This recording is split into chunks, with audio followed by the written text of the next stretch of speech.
আমাদের অনেকেরই রয়েছে মাইগ্রেনের ব্যথা, তবে আমরা জানি না কোন খাবারগুলো আমাদের মাইগ্রেনের যন্ত্রণা বাড়ায়। তবে চলুন জেনে নিই মাইগ্রেন বাড়ানোর পেছনে কোন খাবারগুলো দায়ী।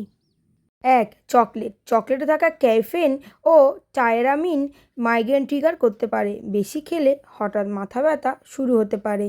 ২. চিজ। পুরনো চিজে টায়রামিন বেশি থাকে, যা মাইগ্রেন বাড়াতে সাহায্য করে। সংবেদনশীলদের জন্য এটি এড়ানোই ভালো। ৩.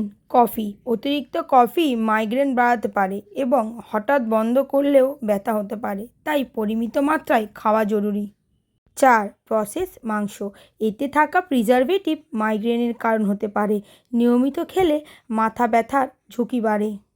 ৫. অতিরিক্ত লবণ।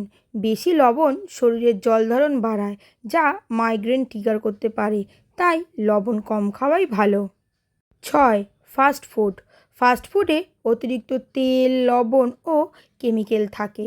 এগুলো মাইগ্রেনের সমস্যা আরও বাড়িয়ে দেয়। এরকম আরও ইনফরমেটিভ ভিডিও পেতে পেজটি লাইক, কমেন্ট, শেয়ার করে পাশে থাকবেন।